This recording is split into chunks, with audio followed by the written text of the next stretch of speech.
আচ্ছা আমি 5 লক্ষ টাকা দিয়ে দিলাম এই মসজিদে আপনার ছাদের জন্য, আপনার কি লাগবে? আপনি কি প্রশ্ন করেন তাকে আপনি কোথায় টাকাটা পেয়েছেন? আমার মানুষ চাই যে আমার নেতা সৎ হবে, তার মায়ের চিকিৎসা হবে, হাসপাতালে ভর্তি হবে, নেতার কাছে টাকা এক্সপেক্ট করে। আপনি যখন দিতে পারবেন না, আরেকজন বিত্তশালী লোক যায় যখন ওই বিলটা দিয়ে দিবে, তখন তার মানসিক অবস্থা তৈরি হবে, আর এই নেতা দিয়ে আমি কি করব, আমি নেতা পেয়ে গেছি। তো বিদ্যমান নির্বাচনী আইনের অনেকগুলো জিনিস পরিবর্তন করতে হবে, টাকার খেলা এবং টাকার যে লেনদেন এগুলো বন্ধ করতে হবে। আমরা সবাই জানি যে ভোটের রাজনীতিতে এই যে টাকার খেলা, একজন এমপি হতে হলে, একজন মনোনয়ন নিতে হলেও অনেক কোটি টাকা দিতে হয়, 10 থেকে 15 কোটি টাকা বলা হয়েছে মিনিমাম। প্রচারণার জন্য টাকা খরচ হয়, এবং ঢাকা শহরের মতো বড় বড় জায়গায় কত কত এমন হচ্ছে যে 100 কোটি টাকাও খরচ হয়েছে। তার মানে ব্যবসায়ী এবং ধনীদের হাতে রাজনীতি যে বন্দী হয়ে যাচ্ছে, এই বিষয়টা কি আপনারা বিবেচনায় নিয়েছেন কিনা? না, অ্যাবসলিউটলি এটা একটা মেজর সমস্যা। মানে আমাদের পার্লামেন্ট যে অনেকগুলো কারণে ফাংশন করতে পারে না, তার একটা প্রধান কারণ হচ্ছে এটা ব্যবসায়ীরা গিয়ে ওখানে বসে থাকে, এবং যার টাকা আছে, টাকা যার সংসদ তার, বা টাকা যার আসন তার, এরকম একটা ব্যাপার হয়ে গেছে। এটা অত্যন্ত গরিব বিরোধী এবং মধ্যবিত্ত বিরোধী। মানে যে কোনো একটা সাধারণ মানুষ, আমি একটা সাধারণ নাগরিক, আমার তো অধিকার আছে, আমি এই দেশের যদি আমার যোগ্যতা থাকে এবং জনগণ যদি আমাকে রায় দেয়, তাহলে আমি সংসদে যাব এবং আইন প্রণয়ন করব।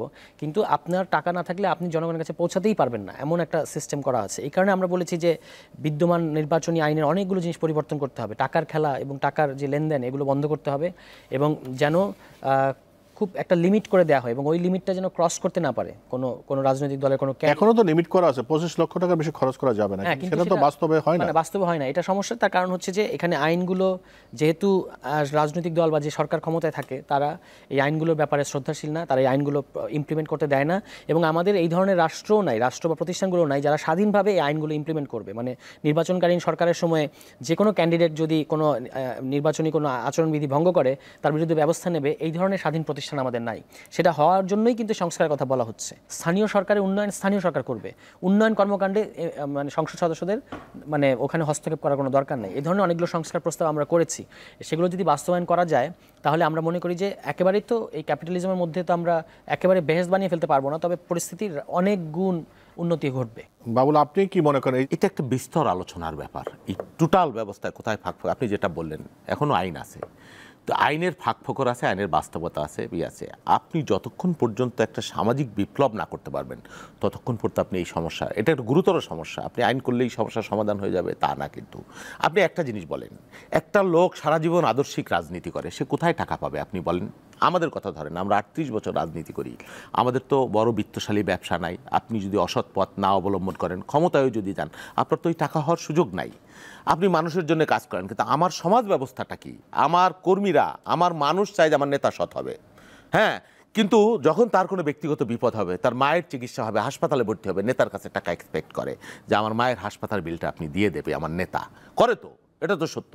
আপনি যখন দিতে পারবেন না, আরেকজন বিত্তশালী লোক যায় যখন ওই বিলটা দিয়ে দিবে, তখন তার মানসিক অবস্থা তৈরি হবে, আর এই নেতা দিয়ে আমি কি করব, আমি নেতা পেয়ে গেছি। তো হ্যাঁ, আমার বিপদের বন্ধু। এই যে মানুষটা সারাদিন, কিন্তু যে নেতা, তার সে কোথায় টাকাটা পাবে আপনি বলেন? আপনি চাইবেন সৎ নেতা, আবার আপনি চাইবেন যে আপনার প্রয়োজনে, আপনার দুঃখে দুর্দিনে আপনাকে সে টাকা দিয়ে, অর্থ দিয়ে আপনাকে সহযোগিতা করবে। এটা তো হয়েছে।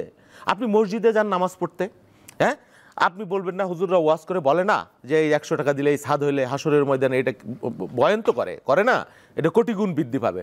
তো কেউ যদি একজন দাঁড়ায় বলে যে আচ্ছা আমি 5 লক্ষ টাকা দিয়ে দিলাম এই মসজিদে আপনার ছাদের জন্য, আপনার কি লাগবে? আপনি কি প্রশ্ন করেন তাকে আপনি কোথায় টাকাটা পেয়েছেন? আসেন সবাই মিলে ওনার জন্য আমরা দোয়া করে দেই, হ্যাঁ, আল্লাহ কোনো আগে জান্নাতবাসী করে দেয়। তার মানে কি?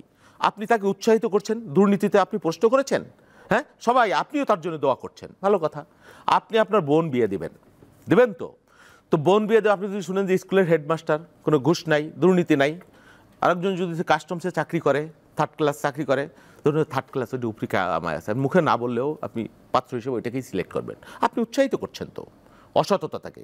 সেই জন্যে সব ক্ষেত্রে যদি আপনি আইন খালি করবেন, আপনার মনস্তাত্ত্বিক পরিবর্তনের জন্য যদি আপনি কাজ না করেন, সামাজিক বিপ্লবের যদি কাজ না করেন, টোটাল সমাজ ব্যবস্থাকে আপনি অসৎ হইতে উৎসাহিত করছে, টোটাল কর্মী বাহিনী, টোটাল রাজনীতি আপনাকে বিপদগামী হইতে উৎসাহিত করছে, টোটাল সামগ্রিক চিত্র আপনাকে যদি বাধ্য না করা যায় যে আপনি এখানে বেশি টাকা খরচ করতে পারবেন না, আর বেশি টাকা কে কীভাবে আয় করলো, সেখানে নির্বাচনে খরচ করতে আসছে, কোত্থেকে সে টাকা আয় করছে, তার সূত্রটা কি?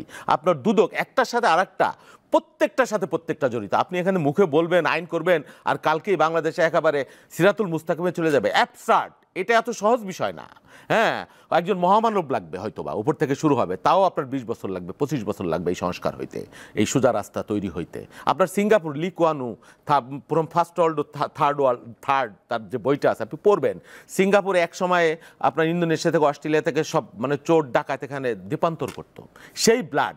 সেখানে সে ট্রাফিক সিগন্যাল কিভাবে তৈরি করছে আপনি জানেন? রাত 2টার সময় যায় দেখবেন কেউ 1 ইঞ্চি সেটা ব্রেক করে না। কেন করে না আপনি জানেন? কারণ লি কুয়ান একবার আইন করেছিল যে ট্রাফিক সিগন্যাল ভায়োলেট করলে ক্র্যাশ প্রোগ্রামের মুখোমুখি হবে। সমস্ত মানুষকে পৌঁছে দিয়েছে তার খবর যে ফেব্রুয়ারি মার্চের 1 তারিখ থেকে ট্রাফিক সিগন্যাল ভায়োলেট করতে পারবে না। 3 মোড়ে সে 3টে লকেট রানটা ফিট করে রাখছে, উড়েই দিছে গাড়ি। কোথায় হিউম্যান রাইটস, কোথায় কি জানি না। তারপর থেকে সেখানকার মানুষ একেবারে সোজা হয়ে গেছে, কেউ কোনোদিন চিন্তাও করে নাই যে ট্রাফিক সিগন্যাল ভায়োলেট করতে হবে। এটা প্র্যাকটিক্যাল। হ্যাঁ, তো সেই জন্যে আমরা বলবো বাংলাদেশ একেবারে সিরাতুল মুস্তাকিমে চলে যাবে কালকে পরশু, আমি এখান থেকে সব পরিবর্তন করে দেবো, বিষয়টা তো সহজ না। তার জন্য সামাজিক বিপ্লবও লাগবে, আইনও লাগবে, সদিচ্ছাও লাগবে, এবং সেটা উপর থেকেই শুরু হতে হবে।